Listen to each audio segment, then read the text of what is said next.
mom was always saying, dare to dream, you know, it was a big motto in our household. And it is a daring thing to have big dreams because it means that you can risk, you know, complete and utter failure.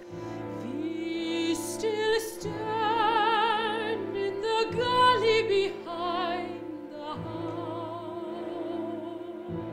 I was born in Australia, in Melbourne. It's a strange thing to say that a pivotal year in your life is when you were 8 years old, but it really was for me because I not only won Young Talent Time and became the youngest in history to be the talent discovery of the year at the ripe old age of 9, but also took these classical voice lessons and decided, I think I really want to be an opera singer. And the pieces of torn letters that fall out of little baskets. We moved to Los Angeles when I was 10.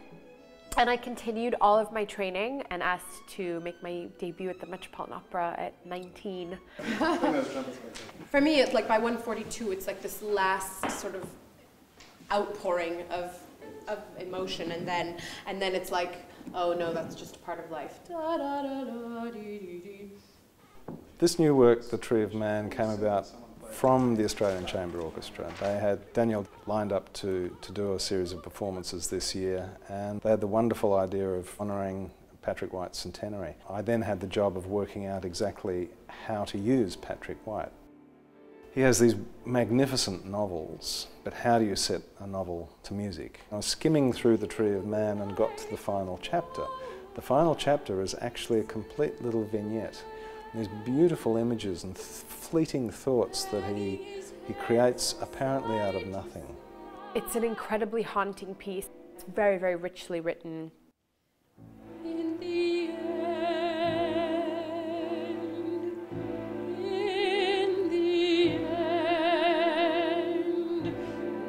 This new piece, Tree of Man, I mean, it's quite an experience to take something that's been put on the page, especially with you in mind, and then to bring it to life.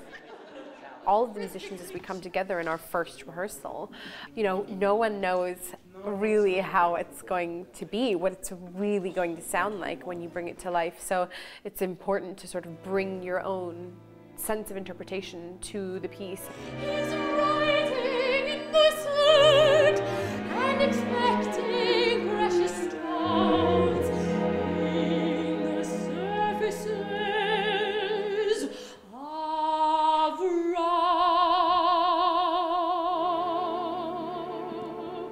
You know, none of us really knew what it was going to be like to do the piece and then look over at Carl and think, okay, what did you think? And he was sort of saying, you know, well, that was much better than I thought. You get singers who can make a big noise and a big sound and a round sound. Well, she's got all that, but she has this incredible control and poise and kind of musical perfection. Talking about dynamics right on letter F, I feel like I'm on the inside of the boy, feeling this mounting sensation. It's the first time that I'm coming back as a professional to sing, to come back then as an adult with Australian Chamber Orchestra and to be performing a world premiere commission at the same time in a sort of very homegrown Aussie creation is incredible. Should we give it a shot? Yes. It's like going on a roller coaster, you know, you're sort of terrified and exhilarated at the same time.